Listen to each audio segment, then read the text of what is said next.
Hola, ¿qué tal? Bienvenidos a la última cápsula correspondiente al reforzamiento de las guías de aprendizaje de octavo básico y nos toca ver la guía correspondiente a los viajes de exploración europeos.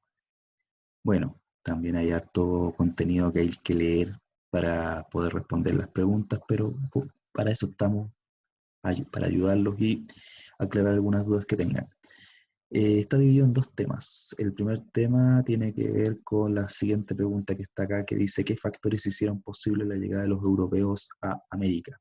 Por lo tanto, hay un pequeño contexto, un breve contexto sobre la expansión europea y habla de la expansión de España y Portugal como consolidación de estados nacionales y posteriormente su expansión hacia el oriente, que era como el objetivo que ellos querían lograr para acceder al mercado de las especias, pero que en el caso español accidentalmente se topó con un continente nuevo. Por lo tanto, ahí empieza toda la historia de la relación entre Europa y América.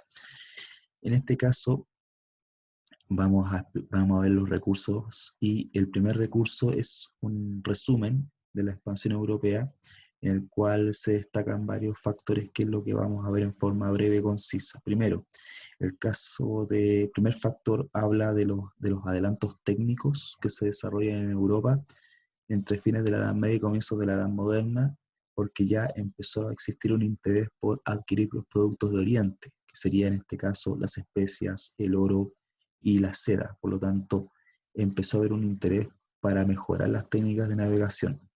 El segundo factor que está aquí arribita, donde está la corona, es el surgimiento del Estado moderno y el incremento del poder de los reyes.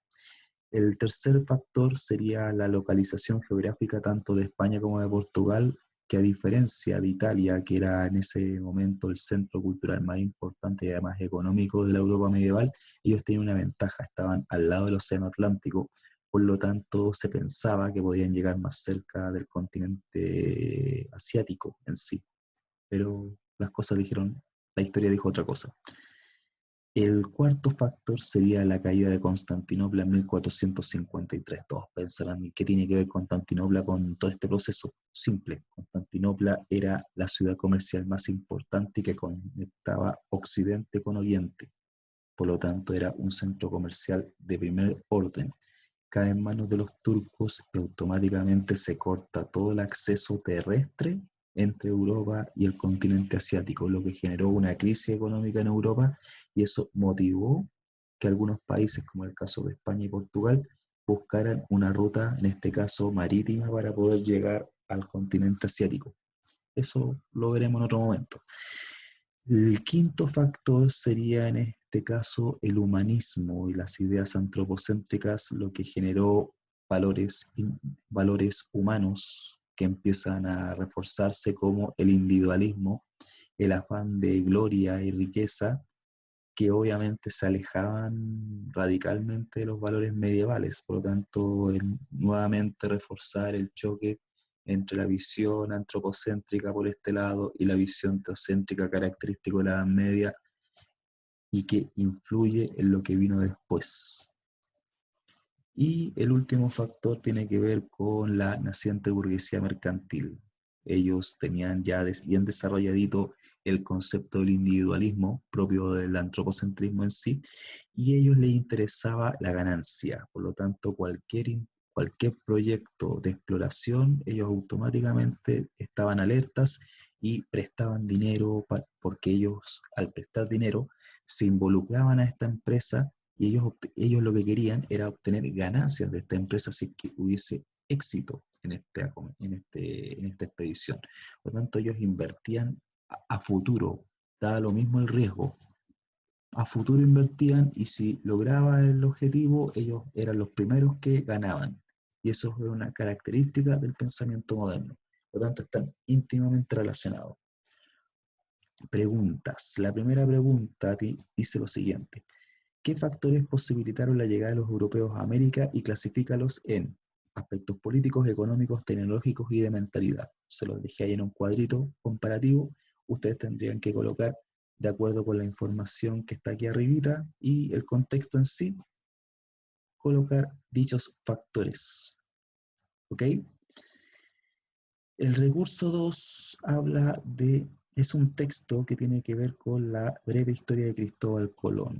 Ya aquí hay un texto que habla sobre algunos instrumentos de navegación que permitieron los viajes interoceánicos, entre los cuales se destacan la brújula y el astrolabio. Estos instrumentos no eran europeos, fue un préstamo cultural y tecnológico que otorgaron los chinos y los árabes a la cultura europea. Por lo tanto, estos instrumentos tenían una importancia absoluta en lo que era la navegación. Corto. La brújula tenía la ventaja de que me permitía orientarme hacia el norte como referencia. Por lo tanto, el norte magnético era la referencia del navegante. Yo colocaba un mapa, colocaba la brújula y yo ahí tomaba las decisiones hacia dónde tenía que dirigirme.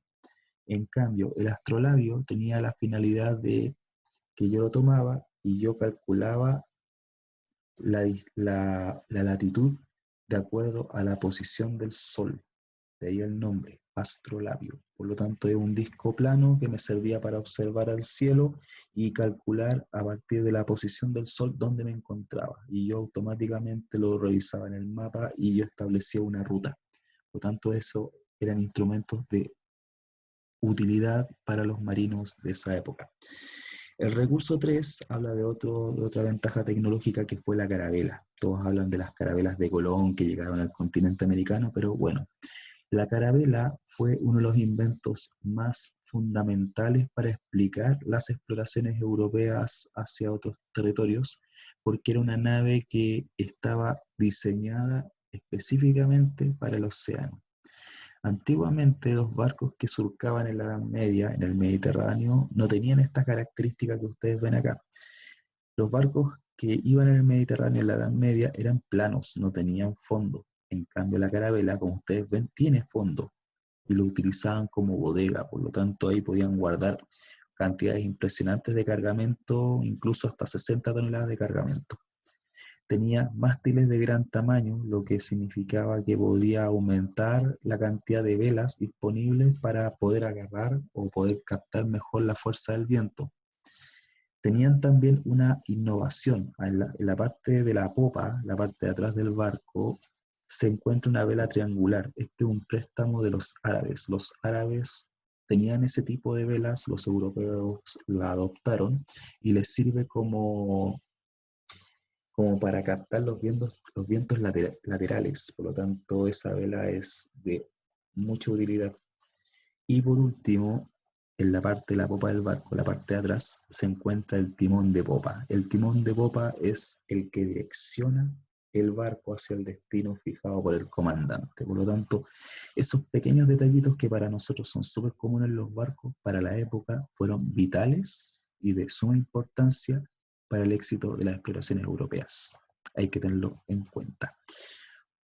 Preguntas. Pregunta 2, pregunta 3 y pregunta 4, de acuerdo con estos recursos. La pregunta 2. ¿Por qué creen ustedes que los reyes europeos habrán querido aumentar sus posesiones territoriales y qué beneficios podían obtener de ellos? Ahí tienen que guiarse de acuerdo a la información que está acá. La pregunta 3. ¿Qué características le asignarían a la mentalidad de un ser humano dispuesto a viajar por un mar inexplorable? ¿Se podría afirmar que es una mentalidad característica del mundo moderno? ¿Y por qué? Ya lo dije anteriormente, tienen que hacer un retroceso al video y descubrirlo. 4. Describa los avances técnicos que hicieron posible la navegación en alta mar. Ya di algunos ejemplos, de ahí tienen que ustedes revisar. Si pueden encontrar más, mejor todavía. Los últimos 3 recursos. Aquí tenemos el recurso 4, cuya pregunta dice, ¿conquistar África o llegar a las Indias? Este es un documento de un historiador, de un grupo de historiadores que son Lockhart y Schwartz, en la cual habla sobre esta pregunta. ¿Conquistamos África o llegamos a las Indias? Y en el recurso 5 es también un documento de un historiador que se llama Stepan Todorov, que habla de la importancia que tuvo la fecha 1492 en la posterior evolución de las relaciones entre Europa y el resto del mundo. Por lo tanto, léanlo y ténganlo más que claro. Y el recurso 6 muestra cómo se repartió el mundo entre España y Portugal. Una breve historia. España y Portugal iniciaron sus propias carreras de exploración. Los portugueses se fueron por la ruta del continente africano para poder llegar a este objetivo que a ellos les interesaba llegar, que era la India y China. Por lo tanto, los portugueses tenían que hacer esta ruta, la africana. Obviamente que no conocían todo el continente africano, se demoraron como 40 años en lograr llegar hasta este sector, donde está la flechita, que fue el Cabo Buena Esperanza. Y de ahí no siguieron avanzando más. Simultáneamente, en España, un navegante llamado Cristóbal Colón propuso a los reyes católicos una ruta alternativa para llegar al continente asiático, ahorrándose el viaje por el continente africano, que ya lo estaban haciendo los portugueses. ¿Cuál era la idea? Era, a través del Océano Atlántico, llegar al continente asiático. El cuento era que Colón propuso una cantidad de leguas marinas, que es la distancia que se aplica para medir las distancias en el mar, propuso una cantidad de kilómetros y obviamente se generó una duda. El problema es que Colón dijo, no, sí, como en 3 meses logró llegar a las Indias. Y todos pensaban, pero ¿cómo sacaste esos cálculos? Él literalmente lo lanzó solamente. Pero cuando él viaja efectivamente a las Indias, se demoró 2 meses y medio. Agosto, primer mes, septiembre, segundo mes, casi en el tercer mes logró llegar, pero ojo, no llegó a las Indias. Llegó a un lugar que era novedoso, nuevo.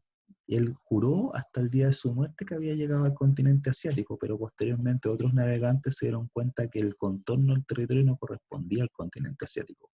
Por lo tanto, fue una novedad para España toparse con un territorio nuevo, virgen e inexplorado, según ellos, el cual les abriría, pero una cantidad de riqueza impresionante.